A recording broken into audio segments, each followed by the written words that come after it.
Sakop sa ginibong drug bypass operation. Triple o apat na doble ang bihikulo na gruso sa siyudad kang Naga.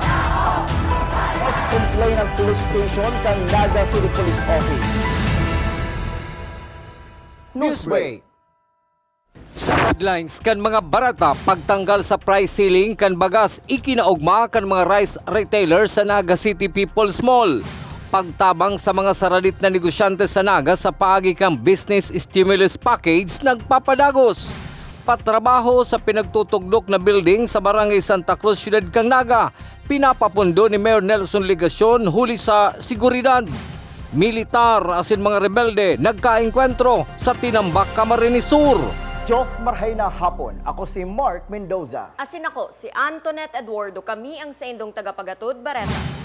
Mga commercial buildings sa sentro kan Ciudad ng Naga na may kalumaan na, regular na pinagmomonitor kang City Engineers Office.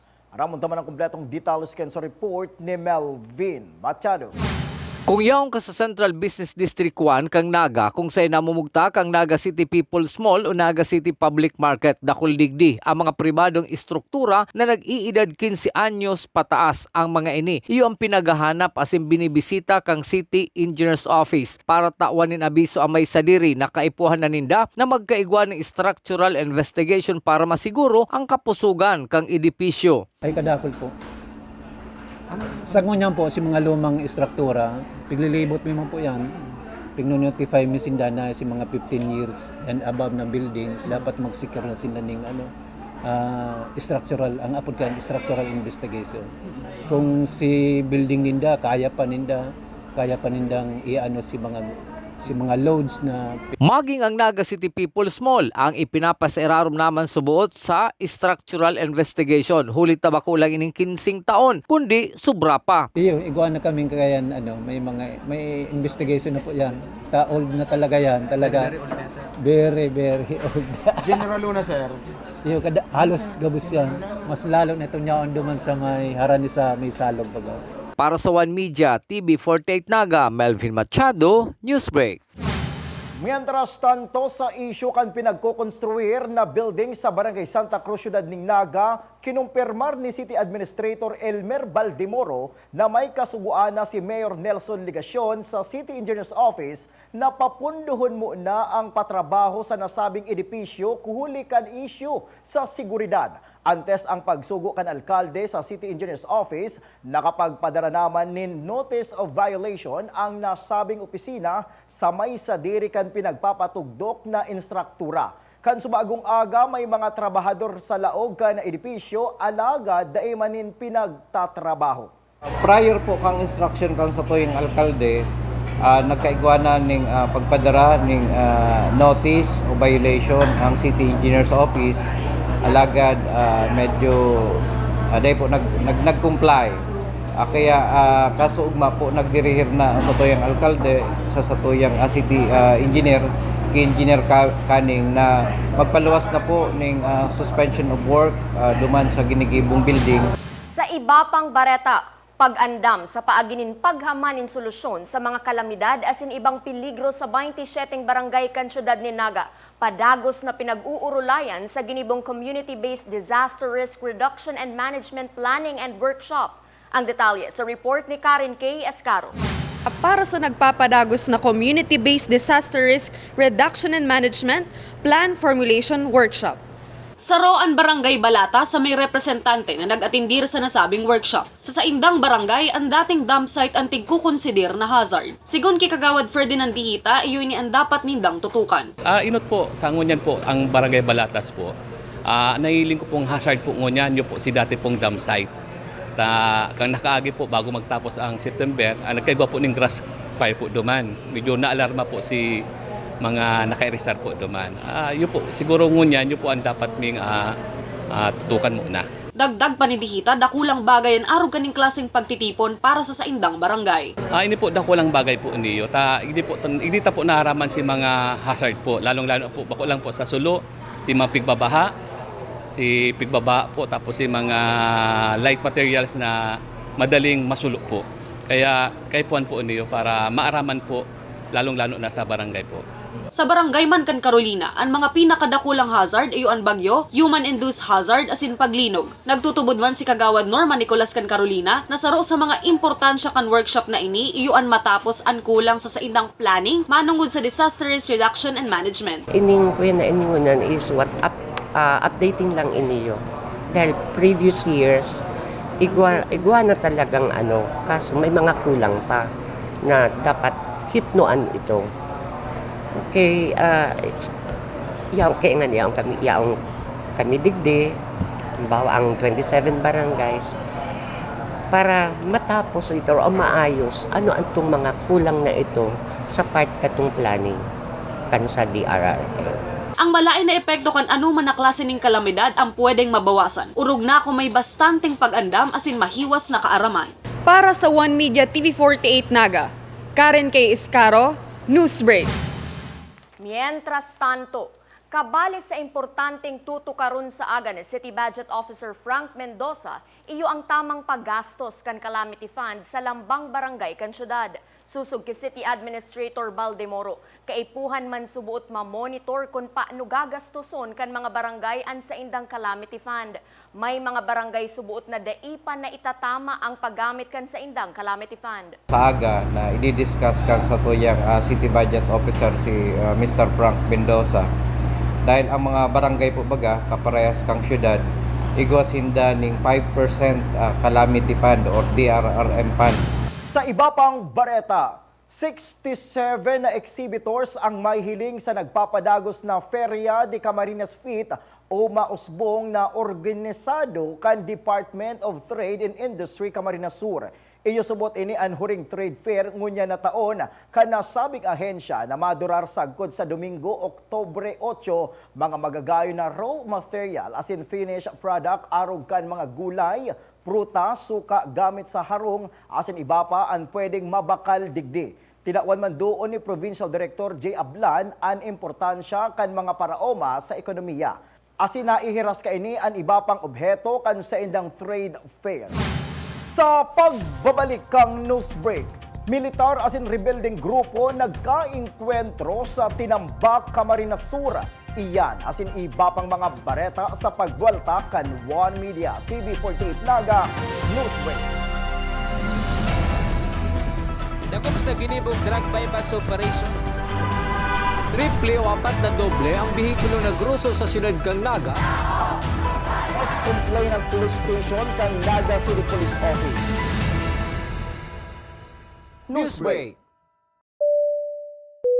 Flight attendants, prepare for takeoff, please.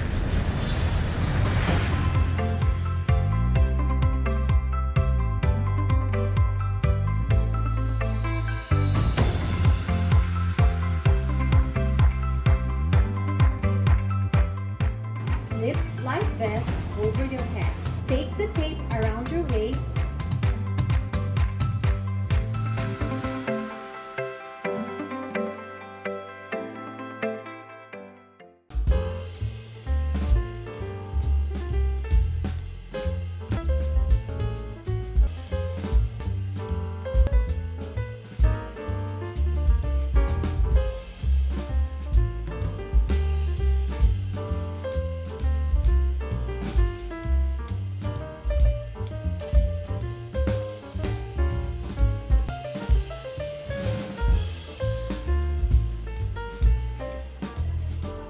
Life at home is better with Unlimited.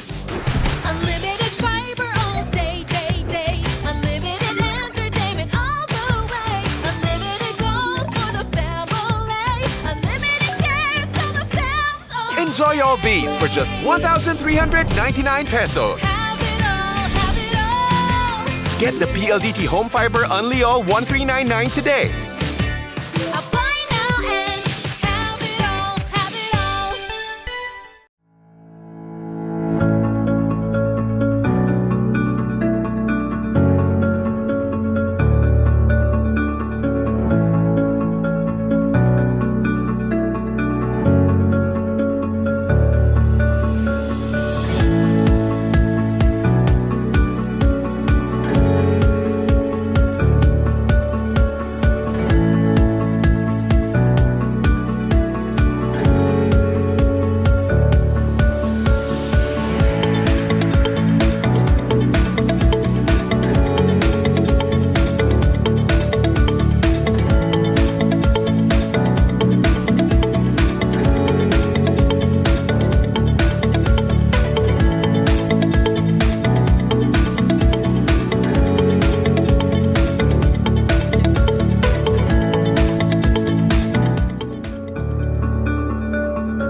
Dako sa ginibog drug bypass operation.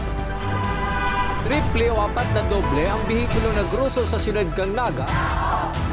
Mas complain ng police station kang Naga City Police Office.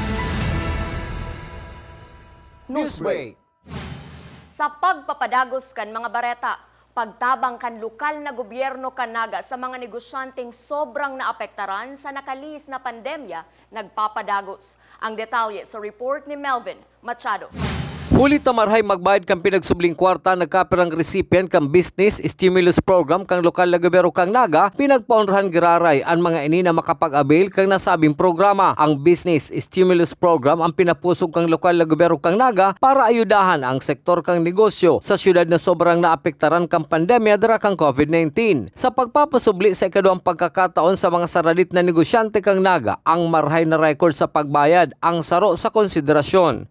Maray na mga parautang nagkiulay na irinyo kaya tawan mi po ng chance mag-igwa kay raray ng dagdag na kapital. So halimbawa may saro dyan na si dating inutang niya 25,000 lang pero magayon po si repayment isin magayon si dalagan kan sa indang negosyo tapig investigar mi man po yan. Si sunod niyang loan naghagad siyang 50,000 ini probaran mi man po nagpapahiling po na talagang nagagamit niya si inutang niyang kwarta sa syudad.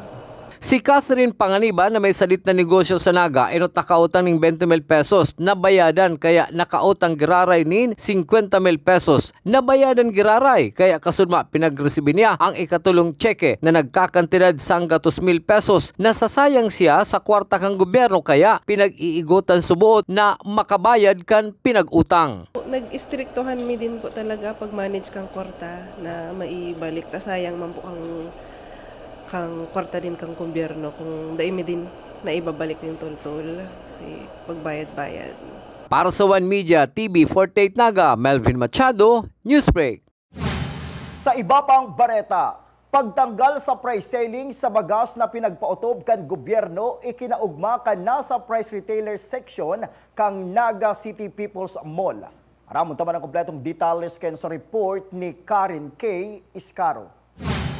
Matapos magparalangkaw ang presyo kan bagas kang nakalis na mga bulan, pinagmarhay na bugtakan ini ning price ceiling. Alagad kan suodma, pinagtanggal na ini. Para kay Mercy Morano, presidente kan Rice and Agri-Chemical Section, ayos man para sa inda ang paghali kan price ceiling nin hulit na maipapabakal na ninda ang bagas na may dagdag sa presyo. Kami nag-aasa sa sa bagas na pangtindami. Iyan ang mayo kami. Ang ngunyan, nagaano kami ngunyan na makahanap kami ng supplier na bagas na itong makataw sa mga panindami. Iyan ang kadakulan. Iyan ang ninda na mayo nga ng supplier na nagtataw pa.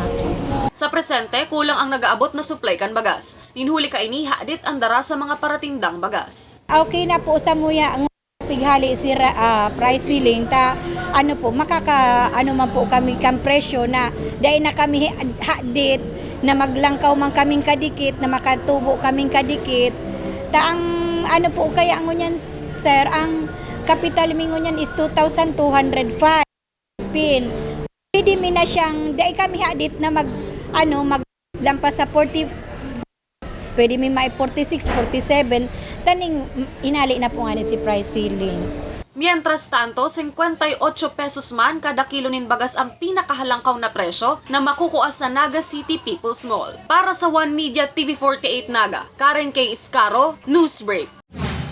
Sa police report, naka-heightened alert ang kapulisan sa Kabikolan matapos ang shooting incident sa Baskaran, Daraga Albay. Kung sa induwang rebelde ang nagadan, kan magresponde ang kapulisan asin mga miyembros kan Philippine Army. Higot na seguridad man ang manonotaran sa mga malaog sa Bicol International Airport na enot nang nakaresibinin bomb joke. Sa iba pang police report, matapos ang inkwentro sa probinsya kan Albay, nagkasagupa man ang tropa kan 83rd Infantry Battalion Philippine Army asin 5 armadong kalalakihan na pinagtutubudan mga rebelding NPA sa boundary kan Barangay Salvacion asin Union Tinambak, Camarines Sur na nagdurar ning 5 minutong riribayan nin putok asin nagdurulag subuot ini sa direksyon kan Barangay Buena Vista, Tinambak, Camarines Sur. Nakarecover man ang mga otoridad nin cellphones, potso asin duyan na nawalat sa buot kan mga rebelde. Tulos man nagkondusir nin checkpoints ang PNP para mabagat ang mga rebelde. Asin yan ang mga bidang baretang nakalap kan mas pinakusog na puwersa kan One Media TV 48 Naga News and Bicol Affairs.